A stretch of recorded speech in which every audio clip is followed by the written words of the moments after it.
নবী বলেন, আয়েশা, কিয়ামতের ময়দানের কথা মনে পড়েছে, আমার উম্মতের কি উপায় হবে? মুসা নবী কাঁদবেন, আল্লাহ আমার উপায় কি? ঈসা নবী কান্না করবেন, আল্লাহ আমার উপায় কি? অথচ নবীদের কোনো গুনাহ নাই। কেমন ভয়ঙ্কর অবস্থা হলে নবীরা পর্যন্ত কান্না করবেন। ঈসা নবী কাঁদবেন, আল্লাহ আমার উপায় কি হবে?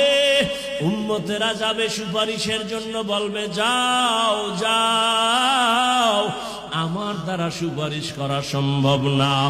নবী বলেন, আয়েশা, এইভাবে সব নবীদের থেকে উম্মতেরা বিমুখ হইয়া সর্বশেষ তালাশ করবে রহমতের নবী কই, আমাকে তালাশ করা শুরু করবে উম্মতেরা। ঈসা নবী বলবে, যাও মুহাম্মদের কাছে যাও। কোন বর্ণনায় আছে ঈসা নবী উম্মতের জায়গা দিয়া নবীর কাছে নিয়ে আসবেন। আম্মা জান আয়েশা বলেন, ইয়া রাসূলুল্লাহ, ওই সময় কি মহিলারা উলঙ্গ? বলে হা। কয় পুরুষেরা উলঙ্গ? বলে হা। কারো কি লজ্জা লাগবে না?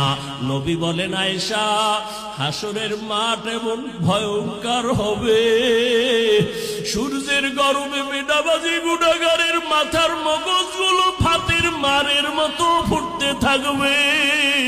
কান্নায় এত পাগল, কেউ কারো দিকে তাকাবারও সুযোগ হবে না।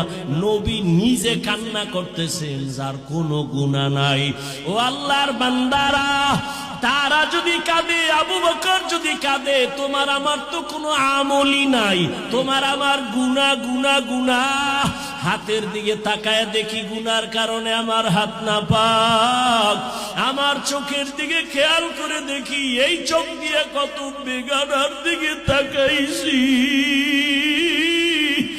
আমার গুনার খবর আমার মা জানে না, আমার বাবাই জানে না। যদি জানতো, আমারে আর কোনদিন সম্মানের নজরে দেখতেন না। আমার আল্লাহ তো জানে আমি কোন দিন কোন রাত্রে কয়টা গুনাহ করেছি। আল্লাহ বলেন, আমি জানছি তুই যে সারা রাত মেয়েদের সাথে কথা বলছো, তোর মাও দেখে নাই, বাবাও দেখে নাই, আমি বাউলাই তো দেখছি। আমি আল্লাহ তোর গুনার খবর জানিয়া রাগ কইরা তোরে আমি মাইরা ফালাই নাই। আমি রাগ করিয়া তোরে আমি পানি বন্ধ করি নাই, বাতাস বন্ধ করি নাই, খানা বন্ধ করি নাই। কারণ আমি তোরে তুই যখন আম্মুকে আম্মু বলে ডাক দাও, আমি তখন কুদরতের নজর দিয়া তাকাই। ও বান্দা, তোর আব্বুরে তুই চিনলি আর মায়া কইরা ডাকলি। তোর আম্মুকে চিনছো, তোর আম্মুরে মায়া কইরা তুই ডাকছো। ওরে তোরে তো তোর আম্মু বানায় নাই, তোর আব্বু বানায় নাই, বানাইছি তো তোরে আমি। একবারও তুই আমি আল্লাহকে আল্লাহ বইলা তো ডাক দিলি না।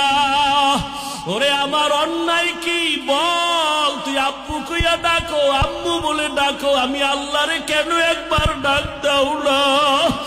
ও গুনাহগারেরা, জবান খুলে একবার ডাক দাও, আল্লাহ আমার মাওলারে ভুইলা কই যাও রে বাবা। আজকে টুপির কারণে সম্মান কমে নাই, দাড়ির কারণে সম্মান কমে নাই, মাদ্রাসায় পড়ার কারণে সম্মান কমে নাই রে বাবা। আমি তোমাদের বলি না স্কুল ছাড়ো, মাদ্রাসায় যাও না। তুমি স্কুলে পড়ো, কলেজে পড়ো, বাবা ডাক্তার হও, ইঞ্জিনিয়ার হও, প্রফেসর হও, তবে অনুরোধ তুমি বেয়াদব হইও না রে বাবা। তোমার ব্যবহারে কোনোদিন যেন মা বাবা কষ্ট না পায়।